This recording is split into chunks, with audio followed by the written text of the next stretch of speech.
Hai Sobat Limit, selamat berjumpa kembali ya dengan 5 menit.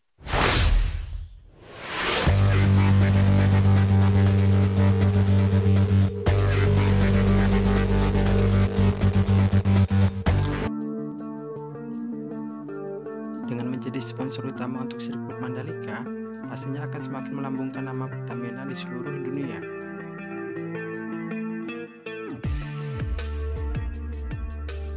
Dan hal itu sudah dipastikan akan membuat bangga kita sebagai anak-anak bangsa, karena akan menambah aset-aset dan juga tempat bertaraf internasional yang negara kita punya.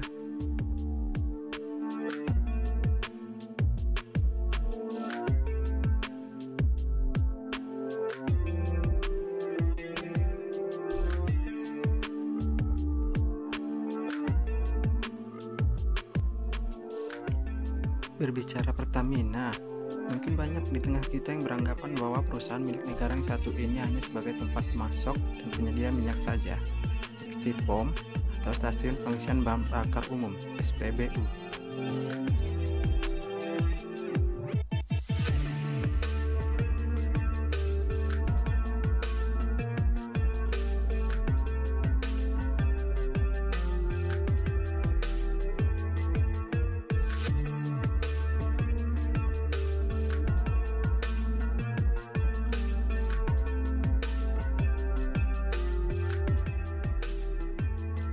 Enggak loh Sobat Limit, sebenarnya perusahaan plat merah yang sudah berdiri selama 64 tahun ini adalah BUMN raksasa milik negara dengan berbagai lini bisnis, mencakup eksplorasi dan eksploitasi minyak dan gas bumi, pengolahan produk petrokimia, penghilangan, pembangkit listrik, pemasaran produk BBM, hingga pengaspalan.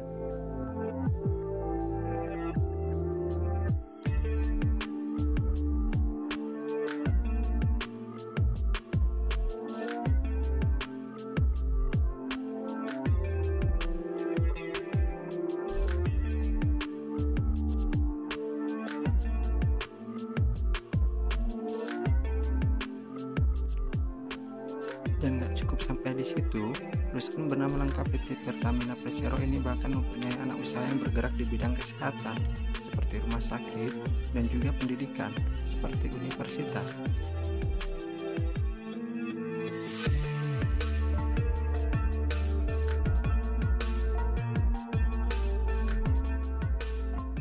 Lantas, bagaimanakah sejarah asal-usul berdirinya Pertamina? Baiklah, 5 menit akan merangkumnya untuk Sobat Limit semua.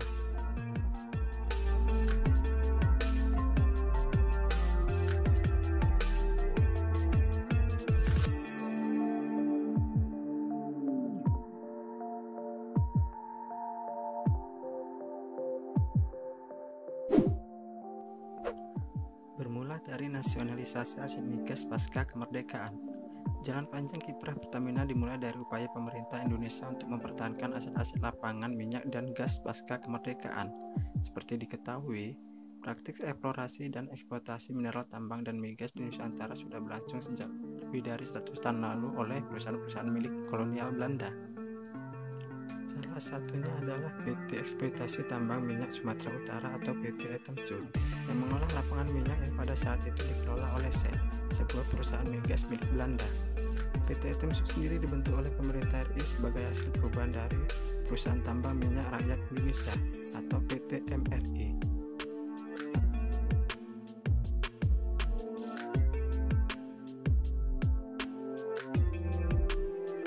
Baru pada tahun 1957, di tengah gelora nasionalisasi aset-aset asing di Indonesia, Kepala Staf Angkatan Darat atau KSAD saat itu, Jenderal Abdul Haris Nasution, menugaskan Kolonel Dr. Ibnu Sutowo untuk membentuk sebuah perusahaan minyak negara. Lantas, pada tanggal 10 Desember 1957, dibentuklah Perusahaan Tambang Minyak Negara atau Pertamina. Tanggal inilah yang dijadikan hari lahir Pertamina saat ini, dan Dr. Ibnu Sutowo ditunjuk sebagai Direktur Utama, sekaligus diakui sebagai Dirut Pertamina pertama. Pertamina pun terus berkembang. Pada tahun 1964, Pertamina membeli semua saham Nederlandse New Guineas Petroleum Maatschappij atau NNGPM, sebuah perusahaan yang beroperasi di Papua dengan kepemilikan oleh Shell Stanford, dan Caltech. Dan setahun setelahnya, Pertamina pun membeli seluruh aset Shell.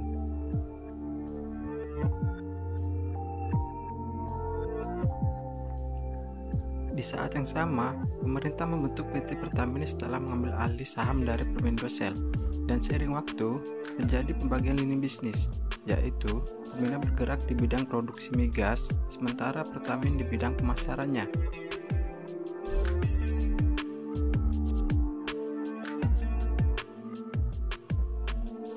Industri migas nasional berkembang pesat. Industri migas nasional terus berkembang, dan pada tahun 1962, Indonesia resmi bergabung ke dalam Organisasi Negara Pengekspor Minyak atau OPEC.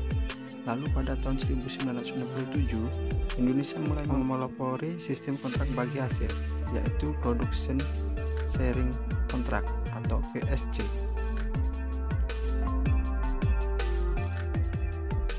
Dengan sistem PSC, maka seluruh wilayah Indonesia merupakan konsesi Pertamina dan Pertamina.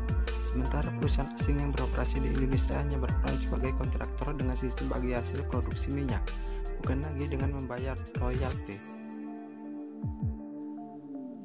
Muncul Pertamina pada tahun 1968. Pada tahun 1968, Pertamina dan Pertamina akhirnya digabung membentuk PT Pertambangan Minyak dan Gas Bumi Negara, yang disingkat menjadi Pertamina. Perusahaan baru ini mempunyai tugas menjalankan seluruh operasi dari sektor hulu ke hilir. Sebelumnya, dua sektor ini dijalankan masing-masing oleh Pertamina dan Pertamina.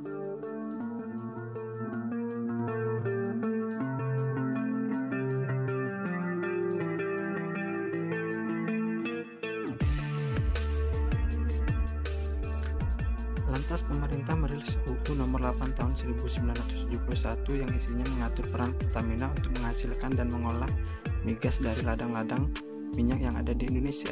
Pertamina juga berperan menyediakan seluruh kebutuhan bahan bakar dan gas di Indonesia.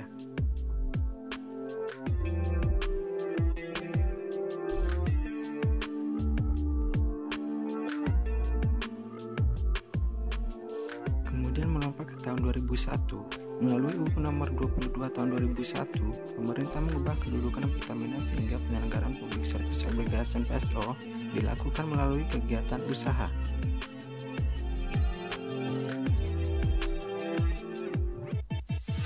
Transformasi nama dan logo. Pada tahun 2003, melalui putusan Presiden PP Nomor 31 tentang pengalihan bentuk perusahaan pertambangan minyak dan gas bumi negara Pertamina menjadi perusahaan perseroan atau Persero. Nama perusahaan yang semula masih memanjang dan hanya berupa singkatan, yaitu Perusahaan Pertambangan Minyak dan Gas Bumi Negara, resmi berubah nama legal menjadi PT Pertamina Persero.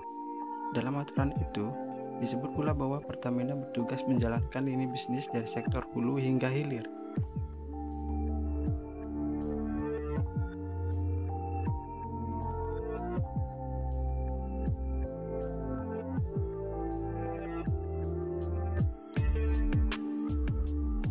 Berselang 2 tahun, yaitu pada tahun 2005, transformasi lanjutan dilakukan dengan mengubah logo perusahaan dari gambar kuda laut menjadi anak panah dengan warna dasar hijau, biru, dan merah, seperti yang kita tahu saat ini ya.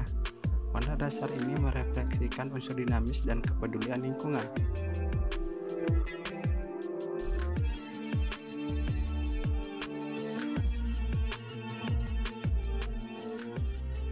Jadi holding company bidang energi. Per Juni tahun 2020, struktur perusahaan Pertamina kembali mengalami transformasi. Kementerian BUMN membentuk perusahaan holding bidang energi di mana Pertamina bertindak sebagai induk.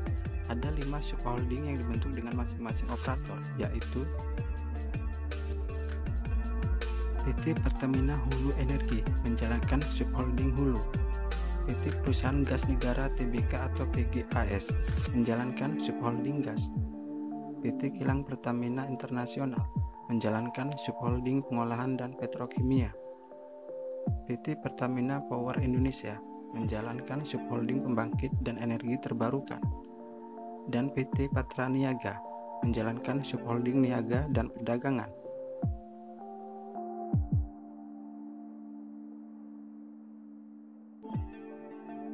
Inilah rangkuman sejarah berdirinya Pertamina yang bisa 5 menit berikan untuk teman-teman. Apabila Sobat Limit suka dengan video ini, jangan lupa untuk menekan tombol subscribe juga menyalakan lonceng pemberitahuan. Dan sampai jumpa di video selanjutnya ya.